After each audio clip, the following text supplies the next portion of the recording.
रायगड जिल्ह्यात महायुतीतील अंतर्गत वारंवार चव्हाट्यावर येत आहे। शिवसेनेचे आमदार महेंद्र थोरवे व राष्ट्रवादीचे खासदार सुनील तटकरे मध्ये जुंपली आहे। आता पुन्हा एकदा थोरवेंनी सुनील तटकरे यांच्यासह आदिती तटकरेंना इशारा दिलाय।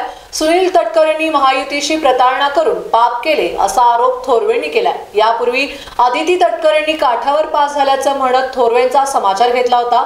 यावर प्रत्युत्तर देत थोरवेंनी पुन्हा आदिती तटकरेंना देखील खडे बोल सुनावले। त्याने पाहत आलेला आहे।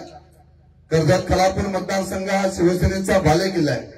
वंदनीय बाळासाहेबांच्या विचाराने प्रेरित झालेला प्रत्येक शिवसैनिक अतिशय संघर्ष करून या ठिकाणी लढत होता।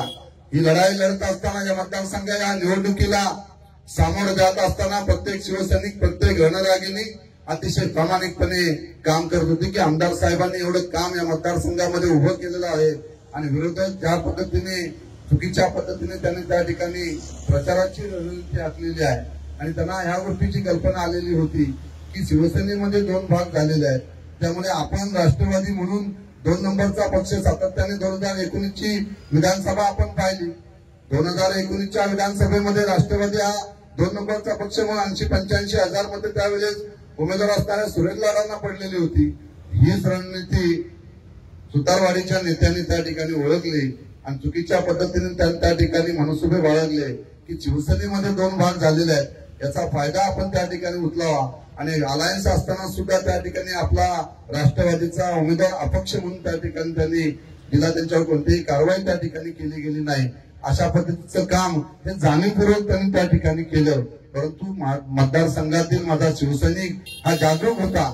शिवसैनिकांना या गोष्टीची चाहूल लागली होती। मी माझ्या भाषणात वेळोवेळी या ठिकाणी सांगितलेलं होतं की शिवसेनेचे 2 भाग झालेले आहेत। याचा फायदा उचलण्याचा प्रयत्न आपल्या अलायन्स मध्ये आलेल्या नव्याने त्या ठिकाणी राष्ट्रवादी हा घटक पक्ष करत आहे आणि म्हणून त्यांनी हे मनसुबे त्या ठिकाणी बाळगलेले होते की 2 भाग होत असताना राष्ट्रवादी त्या ठिकाणी निवडून येईल आणि अशा पद्धतीने त्यांनी आपल्या महायुतीशी प्रतारणा करून त्या ठिकाणी उमेदवार दिला।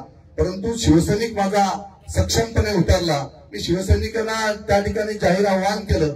पत्रकार परिषदेच्या माध्यमातून त्या ठिकाणी सांगितलं की कशा पद्धतीने हा प्रचार करण्याचं काम विरोधकांनी उमेदवार करण्याचं काम या ठिकाणी केलेलं आहे आणि मग मात्र शिवसेनेचा माझा प्रत्येक शिवसैनिक रस्त्यावर उतरला आणि 23 तारखेला आपल्याला रिझल्ट पाहायला मिळाला। या रिझल्ट मध्ये आपल्याला सगळ्यांच्या लक्षात आलं की या विरोधकांनी ज्या पद्धतीने पैशाचा पाऊस जरी भ्रष्टाचाराचा पैसा आणून या मतदारसंघामध्ये पाण्यासारखा पैसा खर्च केला तरी माझ्या निष्ठावंत शिवसैनिकांनी पुन्हा एकदा कर्जत मतदारसंघावर बाळासाहेबांच्या विचारांचा शिवसेनेचा भगवा फडकवला गेला आणि हा सारा श्रेय मी माझ्या शिवसेना आणि भारतीय जनता पार्टीच्या कार्यकर्त्यांना या ठिकाणी देईल, आरपीआयच्या कार्यकर्त्यांना देईल। अतिशय प्रामाणिकपणे शिवसेना, भारतीय जनता पार्टी, आरपीआय ही अभेद्य महायुती होती आणि ही युती कायमस्वरूपी या मतदारसंघामध्ये राहिली आणि या युतीच्या कार्यकर्त्यांनी प्रामाणिकपणे साऱ्यांनी मतदारसंघामध्ये काम केलं। महायुतीचा धर्म पाळण्याचं काम त्या तिन्ही पक्षाच्या माझ्या सहकाऱ्यांनी या ठिकाणी केलं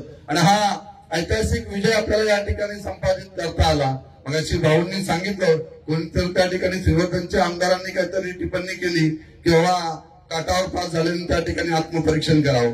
मी काटावर वगैरे पास झालेलो नाहीये। मी 5700 मताच्या लीडने त्या ठिकाणी निवडून आलेलो आहे।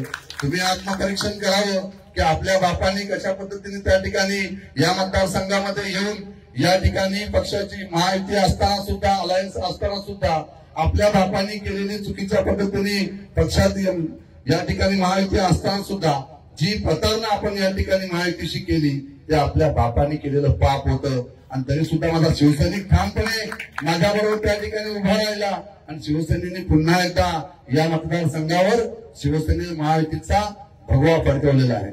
आज काहीतरी मी सकाळी पाहिलं की अपक्ष उमेदवार असणारा राष्ट्रवादीचा गिरे तो भी टांग ऊपर परत काहीतरी बोललाय की यांचा करेक्ट कार्यक्रम पुढे आम्ही करू। अरे बाबा, करेक्ट कार्यक्रम तर तुझा या मतदारसंघाच्या जनतेने केलेला आहे 23 तारखेला।